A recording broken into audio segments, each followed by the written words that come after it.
نحمده ونصلي على رسوله الكريم اما بعد فاعوذ بالله من الشيطان الرجيم بسم الله الرحمن الرحيم وأن ليس للإنسان إلا ما سعى صدق اللہ العظیم۔ اس آیت کا مفہوم اور مطلب یہ ہے کہ ہر انسان کے لیے وہی ملے گا جس کی اس نے کوشش کی ہو۔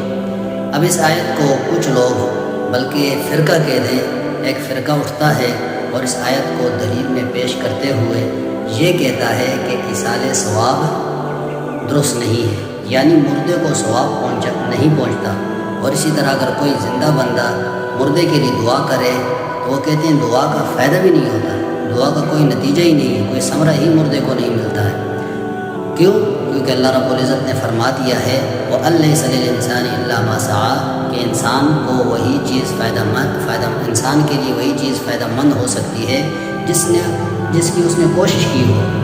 اب دعا کرنا یا ثواب پہنچانا چونکہ یہ مردہ نہیں کر سکتا بلکہ زندہ انسان کرتا ہے، تو اس مردے کی تو کوشش نہ ہو، یہ دوسرے کی کوشش ہے، لہٰذا مردے کو ثواب بھی نہیں پہنچتا۔ اور اگر کوئی زندہ بندہ دعا کرے مردے کے لیے تو وہ دعا بھی مردے کے لیے فائدہ مند ثابت نہیں ہو سکتی۔ یہ دلیل پکڑ کر کچھ لوگ کہتے ہیں کہ ایصال ثواب بھی نہیں ہوتا اور دعا بھی نہیں پہنچتی۔ تو پہلی بات یہ سمجھ لیں کہ اللہ رب العزت نے قرآن کریم کے اندر حضرت نوح علیہ السلام کی دعا کا ذکر کیا ہے۔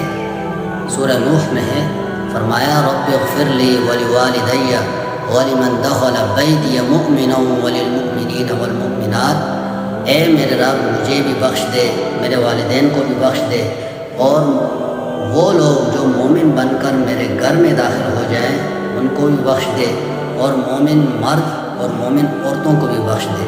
اسی طرح حضرت ابراہیم علیہ السلام کی دعا کا بھی اللہ رب العزت نے قرآن کریم کے اندر ذکر کیا ہے، فرمایا ربنا اغفر لی ولوالدی وللمؤمنین یوم یقوم الحساب، اے ہمارے رب، اے ہمارے پروردگار تو مجھے بھی بخش دے، ولوالدی میرے والدین کو بھی بخش دے، وللمؤمنین اور مومنین کو بھی بخش دے، یوم یقوم الحساب جس دن حساب قائم ہوگا۔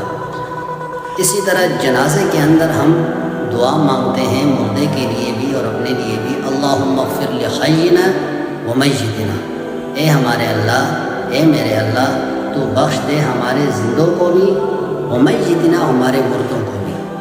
اب ان آیات سے اور جو ہم جنازے میں دعا پڑھتے ہیں اس دعا سے یہ معلوم ہوتا ہے کہ دعا کا فائدہ ہے، تبھی تو اللہ رب العزت نے قرآن کریم کے اندر صرف یہ 2 جگہ نہیں ہیں بلکہ جا بجا کئی جگہوں کے اندر دعا کا ذکر کیا ہے اور ترغیب دی ہے کہ دعا کیا کریں۔ اگر فائدہ ہی نہیں ہوتا تو ہم جنازہ کیوں پڑھتے ہیں؟ شریعت نے ہمیں جنازہ پڑھنے کی ترغیب کیوں دی ہے؟ اگر دعا کا کوئی فائدہ ہی نہیں ہوتا تو ہم جنازہ ہی نہ پڑھتے۔ تو اس آیت سے ان لوگوں کا استدلال کرنا ہی غلط ہے، بلکہ یہ آیت تو ان لوگوں کی دلیل ہے جو ثواب کو مانتے ہیں، جیسے ہم ثواب کو مانتے ہیں اور دعا کو بھی مانتے ہیں، لہٰذا یہ آیت تو ہمارے حق میں دلیل ہے۔ وہ اس طرح مثال کے طور پر آپ دیکھیں کہ ایک بندہ شادی کرتا ہے، اللہ تعالیٰ اس کو اولاد دیتے ہیں، تو وہ اپنے بچوں کی تربیت کرتا ہے، ان کو تعلیم دلواتا ہے، ان کے اوپر محنت کرتا ہے، ان کے اخلاق کو دن ہو رات ہو سنوارنے کی کوشش کرتا ہے اور ان کو ایک اچھے انسان بنا دیتا ہے۔ تو جب کل باپ مر جائے، اولاد اٹھ کر اپنے باپ کے لیے دعا کرے تو وہ دعا ضرور پہنچے گی۔ کیوں؟ اس لیے کہ بنیادی محنت ہی باپ کی ہے۔ اگر باپ محنت نہ کرتا، اگر ان کی تربیت نہ کرتا، ان کو تعلیم نہ دلواتا، ان کو ایک اچھا انسان نہ بناتا تو یہ اولاد اپنے باپ کے لیے کبھی بھی دعا ہی نہ کرتی۔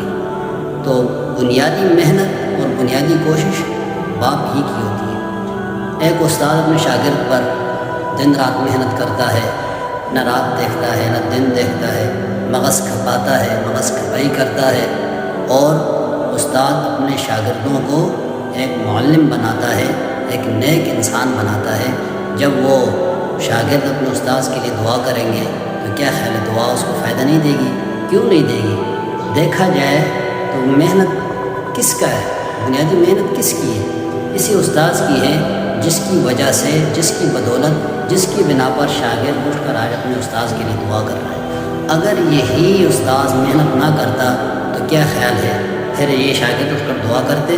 کبھی نہیں۔ تو لہٰذا اس بات کو یہ جو میں نے آپ حضرات کے سامنے ایک آیت پیش کی ہے اور یہ جو بات کی ہے ایک فرقے کی وضاحت کی ہے، یہ اس لیے میں ضروری سمجھتا ہوں کیونکہ دیکھا جائے تو آج کل عوام جو ہے علماء سے بہت دور ہیں، دین سے انتہائی ناواقفیت ہے، دین سے دور ہیں۔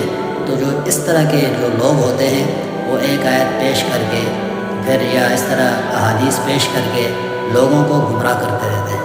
چونکہ سادہ لوگ مسلمان ہوتے ہیں، ان کو اس چیز کا پتہ ہی نہیں ہوتا، دین سے واقفیت ہوتی نہیں، علماء سے دور ہوتے ہیں، جا کر پوچھتے ہیں نہیں، تو جب اس طرح کی باتیں سنتے ہیں فوراً قبول کر لیتے ہیں، ان کی پیروی کرتے ہیں۔ اس طرح یہ لوگ گمراہ ہوتے جا رہے ہیں اور ایک ان کی یہ پوری جماعت بن جاتی ہے۔ یہ پھر جتنے لوگ ہوتے ہیں ایک جماعت کی شکل میں پھر یہ تبلیغ کرتے ہیں اور عوام کو گمراہ کرتے رہتے ہیں۔ تو ایسے لوگوں سے بچنے کے لیے میں نے اس بات کی وضاحت کر دی، اور میں ضروری بھی سمجھتا ہوں کہ ہم اپنا ایمان بچائیں، اپنے مسلمانوں کی فکر کریں، اپنے مومن بھائیوں کی فکر کریں تاکہ وہ گمراہ ہونے سے بچ جائیں۔ اللہ رب العزت ہمیں عمل کرنے کی توفیق